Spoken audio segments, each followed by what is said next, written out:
Well, yeah, you've been So, training today. no, I was just coaching tonight. I had my kids' MMA class, so yeah, just a little bit of coaching and back home. Yeah. How you been celebrating after the weekend after you win?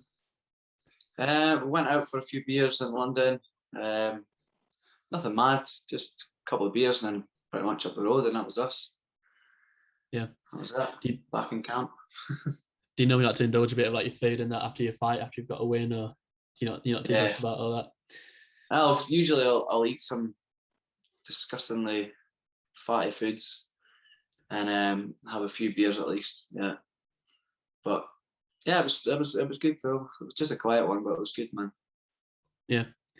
It looked like your game plan going into it was just to take him down and strike him as much as you could on the floor. Was that your game plan? 'Cause- To be honest, I felt the whole time of when the fight actually got um, organised, I felt like I was going to knock him out, and I was going in there with intentions to stand and fight. You know what I mean? But I don't know. The shot was there. I went for it. And once I got him down, I felt stronger on top. So yeah, I went straight back to that in the second round, and yeah, I've got the win. It's good. I was always wanting to stop. I just said to, I can't remember who it was. It was somebody asked me for predictions for the fight, and I said second round stoppage. So I'm happy that I got the second round stoppage. Yeah.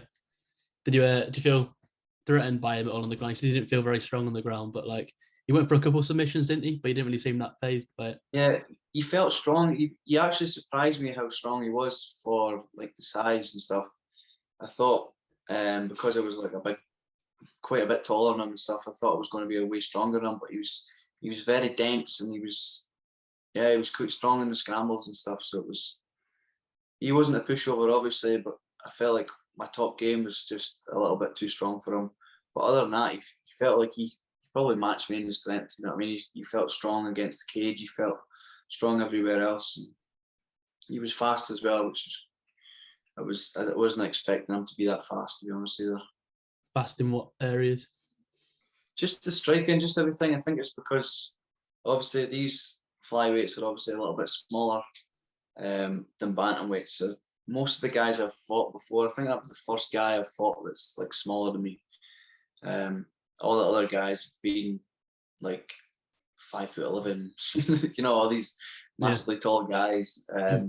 So it was a change to obviously once you come down to flyweight, the guys are faster, but they're smaller. You know what I mean? So there's kind of the pros and cons of each thing. But yeah, I'm quite comfortable sitting at this weight now. So I'm looking Yeah. forward to going ahead with it. No, it's good, man. It looked like he nearly took you back at one point. Then you were able to get him in your guard, but it looked like you were able to get back to your feet quite easily against the cage. Yeah, I made a silly little mistake. I sort of turned the wrong way as he tried to get my back. But yeah, I managed to obviously kind of peel him off against the cage, and I never felt like I was in danger at all at any point. Even when he went for a leg lock, like I didn't feel like that was even nearly on. You know what I mean? I kept calm, kept my composure, and that's eventually what sort of got me on the top and the end through the scramble. But yeah, it was a good fight. It was good back and forth. I think it was a lot of scrambles and a lot of wrestling exchanges. Yeah. When you were landing them elbows at the end, did you know the ref was going to stop it? Or Yeah, I well, mean, obviously he wasn't able McConaughey, to defend himself, was he? But yeah, I get to that position quite a lot in training, and McConaughey was shouting like, "Go for the stoppage." I was, to be honest, obviously I took the fight 3 weeks notice. I wasn't wanting to burn myself out. I wasn't wanting to, keep pushing and then end up totally fucked if it didn't get stopped. So yeah, but McConaughey's like, "Go for it." The referee's stepping in, so I seen the referee was getting a little bit closer, and I just went for it, and that was it. I finally got the stoppage, and I'm back to my winning ways. I'm back to my stoppage ways. A lot of my fights were finished before, but obviously coming off 3 losses, the first one back, I was happy to just get the win. You know what I mean? I was trying to just build my confidence back up, and I knew where I want to be. You know what I mean? I feel like I'm on the level with all these guys. I feel, especially at this weight, I feel really confident, and I feel super strong for the weight. And I feel like that's definitely my way. Just I sit so much better naturally as now than I did before. You know what I mean? My diet's totally under control. So yeah, I just feel really comfortable at this weight. I think this is the weight that I should have fought at in the first place. I just got a Yeah. little bit too busy and fat. So Do you feel like you're building that momentum back up again? Like you're saying, yeah, obviously you've gone away, picked up a few more wins, and you feel like you're building that back up again. yeah, definitely, man. I feel like I got the 2 wins through decision. And like I said, I knew I was going to have to stop this guy, and you know, I mean, the next fight is going to be the same, and it's going to be the same from here on out. And I'm going to just keep fighting each fight, one fight at a time, and just looking to build my record at the minute and keep fighting these guys and just see where it goes. You know what I mean? I feel like I could definitely win that Cage Warriors title at 125. So that'll be something that I'm definitely looking towards, which is kind of awkward because, you know, Luke Shanks is a guy that I train with all the time. So obviously I wouldn't like to fight Luke. I don't know about training, how people feel about training partners fighting each other, but it's not really for me. But you know, at the end of the day, we'll see what happens with him and Sam, and then So you trained with him? I thought you trained at BST. Am I wrong? he trained at BST, but he now trains up a higher level in Scotland. So Oh yeah, yeah. So So basically, I didn't realize. Sorry. I go through there 2-3 times a week.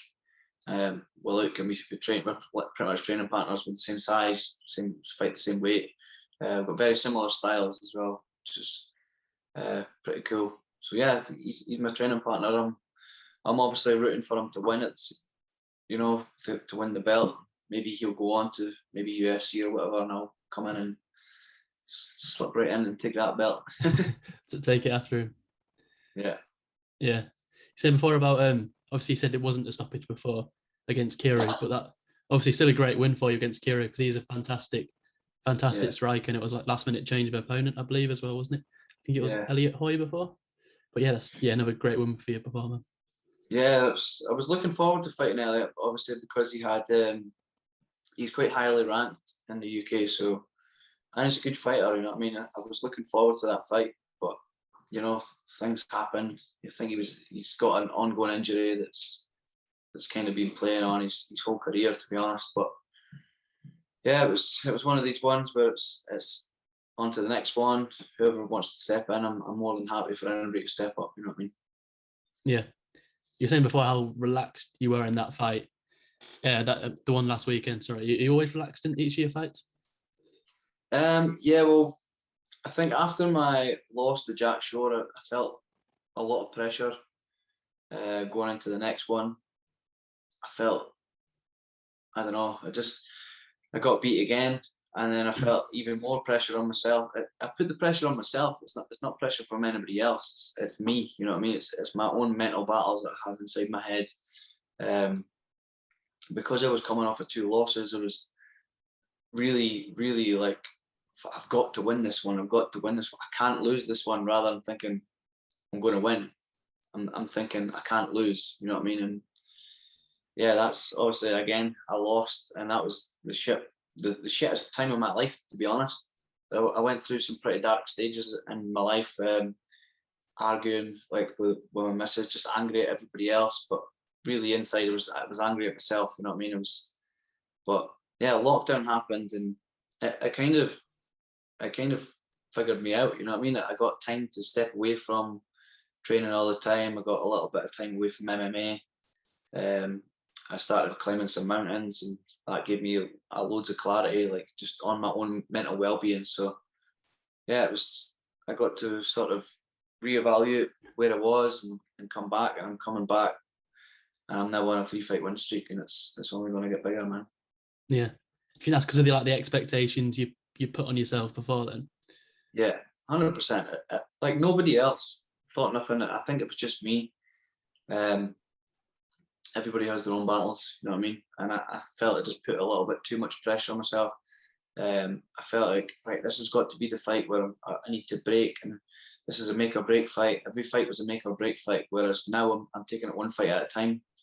And wherever it goes, it goes. You know what I mean? I'm past the stage of caring if I'm going to make it to the UFC or if I'm going to make it to any big shows. Obviously, I would love to make it to these shows. That's every fighter's dream, you know what I mean? But it's not the be all and end all for me right now. It's one fight at a time. Take it slow. I'm getting on a bit. I'm 33 years old, but I don't feel 33 years old. You know, I don't feel like I'm slowing down. I feel like I'm still getting better. Especially going through a higher level. I feel like I've improved so much since going through there. Just little tweaks to my game that James has helped with. It's really put the nail in the coffin, if you want to call it that. How do you think you sort of found that mindset then of just taking it one fight at a time after those few losses? I think it was just going through all this shit mentally and being in a super dark place and just genuinely going up the mountains was clarity for me. It like just clears my head. It made me gave me the same buzz as I get from fighting without needing that, you know, getting the win. You know what I mean? I felt I'm achieving something each time I'm going up a mountain. You know what I mean? It's physical, it's hard.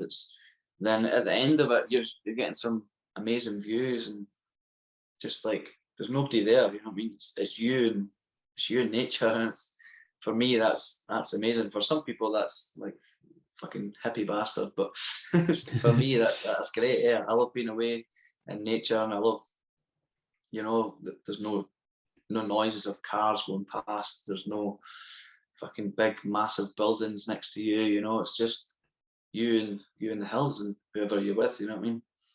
Is that something you do by yourself then, or like with your friends? No, I've got a good group of friends that usually go. There's a few more experienced guys than me that sort of lead the way, or they kind of decide where I go or whatever else. I'll kind of follow as I go. And yeah, I've learnt a lot from them. Recently getting into like a little bit more climbing, like rock climbing and stuff. So yeah, I'm looking forward to see where that goes. But I really love like ice climbing.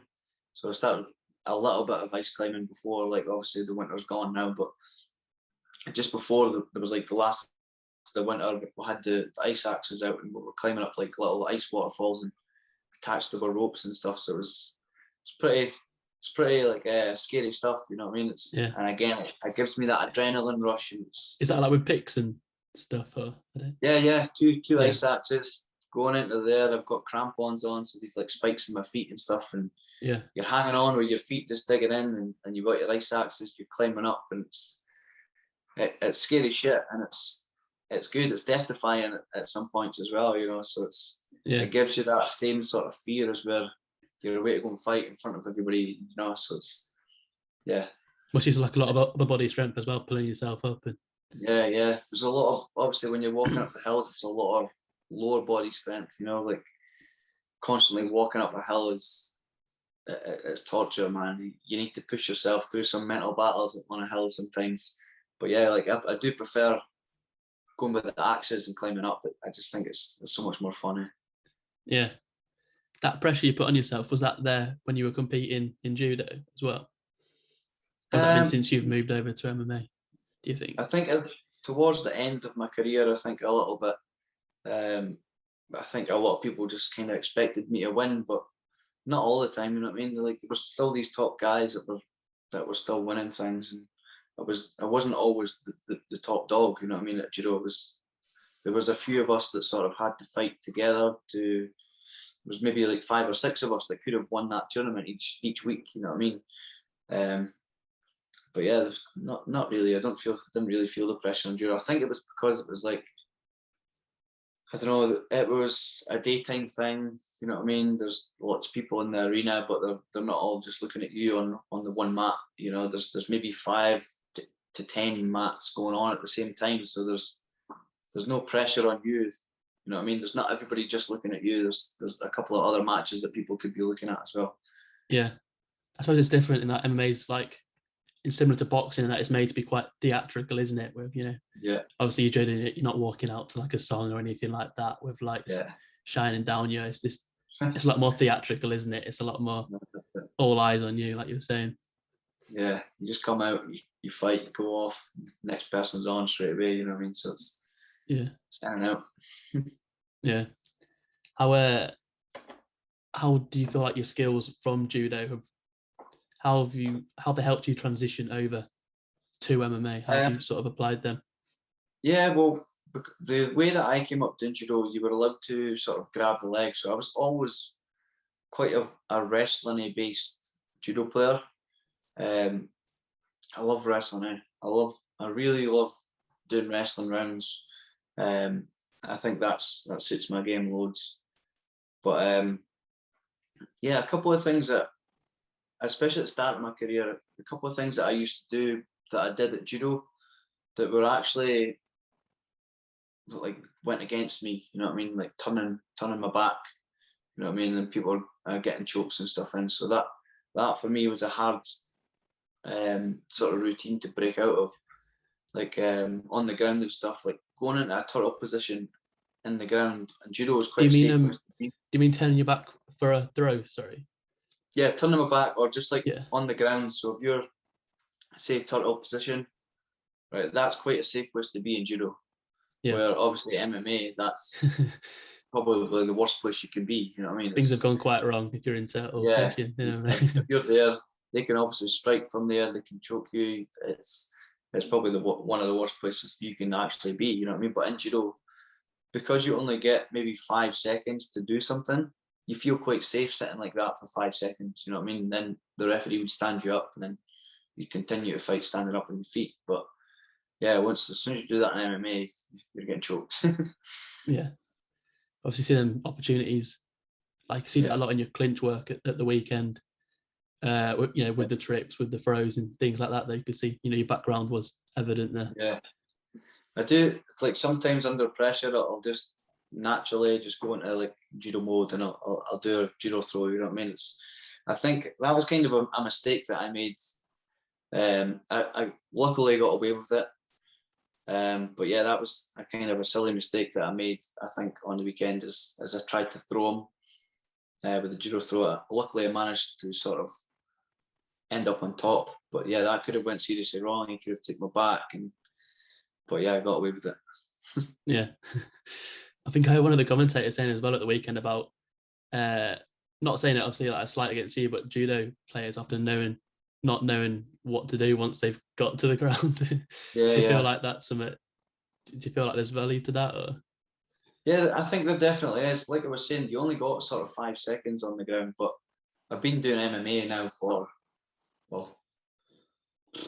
11 years. So again, I've been doing MMA. I've not just been doing judo.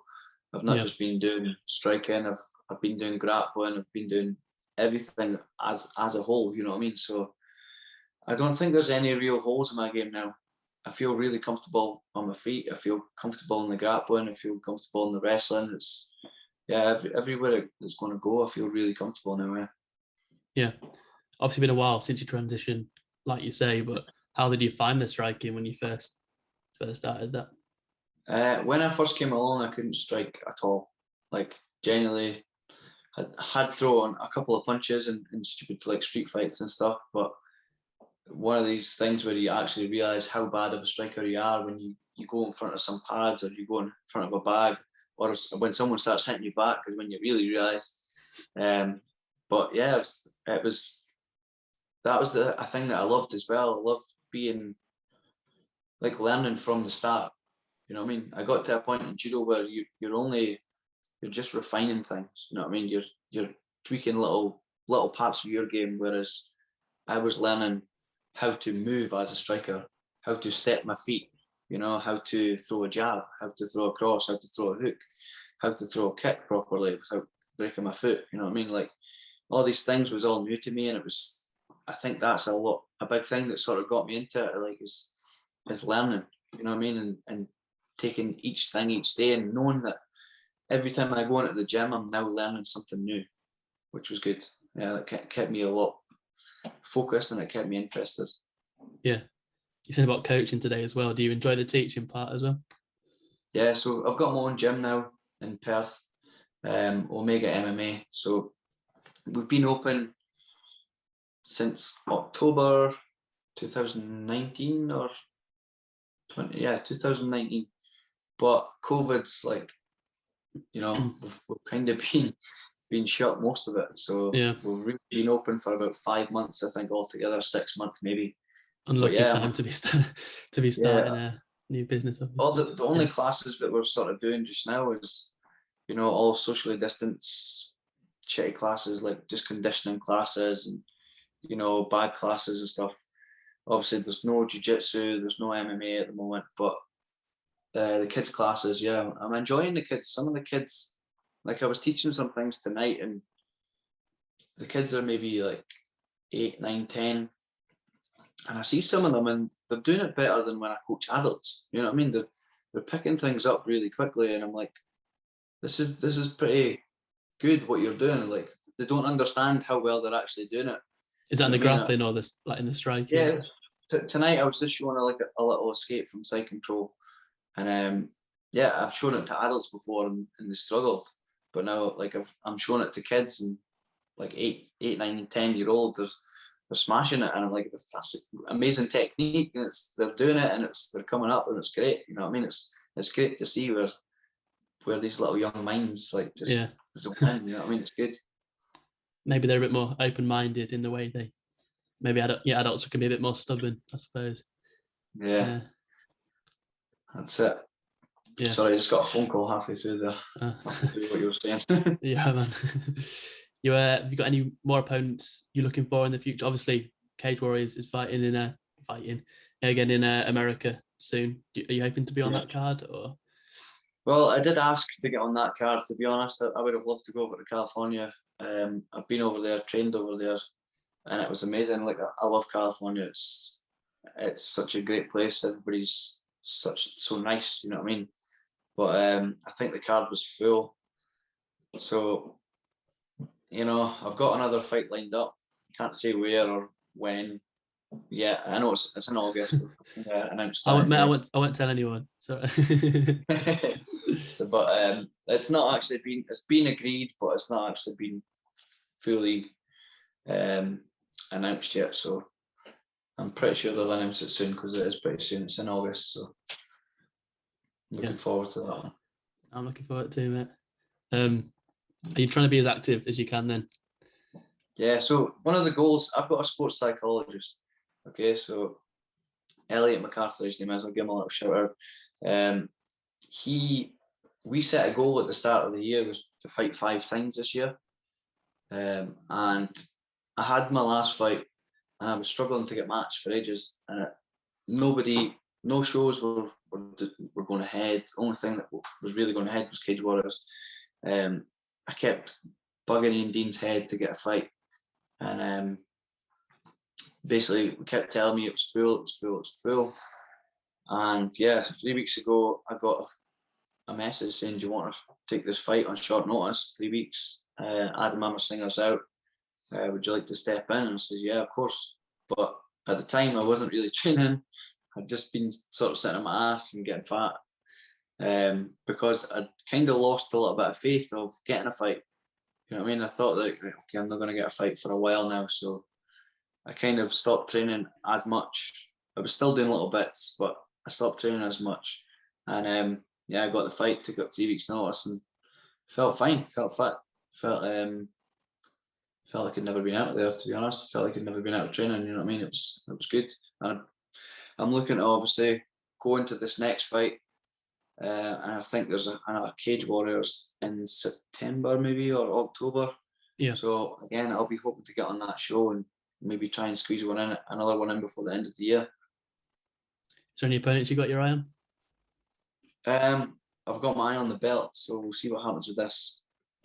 I think, I don't know if they put me straight in for the belt. Probably not. I think I'd maybe need to win another one fight at least first. So whoever they put in front of me, to be honest, I'm happy to fight anyone. Whatever one's going to take me closer to that belt. Yeah. What was the reasoning behind fighting 5 times in 1 year? That's a lot of fights, like. Yeah, it's just obviously COVID's last year. I was lucky enough to actually fight twice last year. I fought the week before everybody went into lockdown, and I fought in September during lockdown. So yeah, I was lucky enough to get the 2 fights in, but I've always kind of wanted to keep active anyway. I like to, like when I was competing at judo, I was fighting every weekend. You know what I mean? Maybe one weekend out a month I wouldn't be competing. So it's something that I've always done.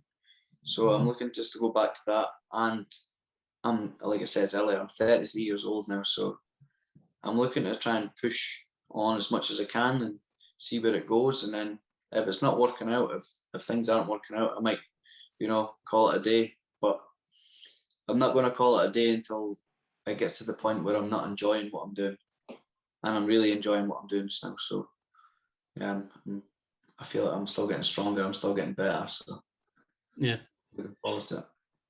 You say your conditioning weren't quite up to what it normally is in that fight. How far do you think you were off? Sorry, go on, mate. I felt I did feel fit. I felt fit, just as fit as normal. Yeah, I felt like it was a quite high pace first round. A lot of grappling exchanges, so I think that did tire me out a little bit. But I didn't realise how far it was on in the second round, and although I was tired, obviously, but there was definitely another round to be easy. You know what I mean? So yeah, that's 3 weeks' notice. So yeah, not bad. It's about in the judo fighting every weekend, but obviously with the MMA, it's not as often just because of the nature of it. Yeah. Do you feel like if you're fighting more often with the judo, do you feel like there's less pressure in that because you're doing it more often, it becomes sort of more normal to you? But like you say, if you only have like 1 or 2 fights a year, then it's a big event, if you know what I mean, and there's more pressure on you to do well. Yeah, it gives you more time to sit and analyze it in your head. You know what I mean? If you're fighting, right, say I got offered a fight and that fight's in 8 weeks, or that fight's in 12 weeks, you know what I mean? I'm going to train like mad for 12 weeks until that fight comes, you know what I mean? Constantly thinking about that fight. So if you're fighting judo every weekend, you're just fighting, you're fighting that weekend, you know what I mean? You're like, okay, I've got a fight next weekend. But on these fights as well, when you're doing judo, you've got, you're on the mat and you'll compete against one guy, and then you might come off and you could compete. You could have 7 fights in the one day. You know what I mean? Like I've had 7 fights in the one day over in Germany one time at judo. So you go on, you if you win, you'll continue through to the next round and you'll fight whoever's next. You know what I mean? Yeah. So yeah, you could have 7 fights in one day. So having one fight every 7 weeks is not going to be as bad. Yeah. I'll just think about the sort of different aspects of the two. And I mean, if you lose one, it's just like you say, just, well, I've got one soon, so it's just sort of straight on to the next one, if you know what I mean. That's it. Yeah. Obviously with like COVID restrictions hopefully easing a bit more now and more like regional shows, is there any sort of lads from your gym which we should watch out for that are going to be fighting soon? Yeah, so I don't know if you've heard of Fight Star. Have you? Fight Star. So we had guys that were literally way to go and fight on Fight Star, like basically the Sunday after my fight. They had been training for that. They'd done a full training camp for that. I think there's maybe like 4 or 5 guys that they're all entered and stuff, and obviously last minute it got cancelled. So yeah, I think in 4 weeks there's the same guys. They're all going to doing it, and yeah, I'm looking forward to seeing how they get on and seeing how they deal with that adversity and how they how they are in a fight. You know what I mean? You can never really tell during spars, but once you start getting hit a little bit harder and there's a little bit more pressure on you and you're just you and the other guy in the cage, it's a little bit different. So we'll see how they handle that. But again, it's just experience. I've told all my guys, don't worry if you win. I'm looking for how you're going to compose yourself. You know what I mean? Where do you go from either you win or loss? I don't care if you win or lose. It's where you go after that and how you're going to improve and what you need to improve on. Yeah. You said about the sparring. How do you go about the sparring? Is it 100% sparring, when No, you're training with the definitely. lads, or is it, how do you go about the sparring in your camp? So I do a thing in my gym where we play spar quite a lot. Every time we're sparring, we will do rounds, maybe 3-4 rounds of play sparring. So you're just kind of touching each other. And I think that's really beneficial for a lot of guys. We never spar 100%. You'll spar harder sometimes, but I think it just kind of depends on the person that you're sparring with, and the level of each other. You know what I mean? So if you're sparring with someone that's a professional, you can probably hit them a lot harder. You know what I mean? That professional might not hit you as hard because there's obviously levels. You know what I mean? There is levels to this game, and each person brings on each other person. You know what I mean? You've got to basically. I just don't want anybody taking the piss. You know, if you've got someone that's never had a fight before, but you've maybe had 5 or 6 fights, you're not going to go out there and totally crush them. You know what I mean? What I used to do in judo with my guys would make them work. You know, make them to the point where they really, really need to work. You know what I mean? So without taking the piss. It's like me fighting a kid. You know what I mean? If I'm fighting a kid and I throw him 3 million times, he's never want to come back. You know what I mean? Like, you can fight a kid, you can play with him, I can maybe throw him once, and he can maybe throw me a couple of times. It's made the little kids day. You know what I mean? So it's similar to that. I take, and no one learns anything from that either if you're just exactly. No one's going home with concussions. You know, everybody's going to be able to eat their breakfast without a broken jaw and stuff. You know, so yeah. Spar fairly light, but there's times you can turn it up. You know what I mean? Yeah. No, I'm looking forward to seeing you fight again soon, mate. Hopefully, obviously, hopefully see you on that Cage Warriors September show. Perfect. Cheers, man. Yeah, I appreciate you coming on for a chat, mate.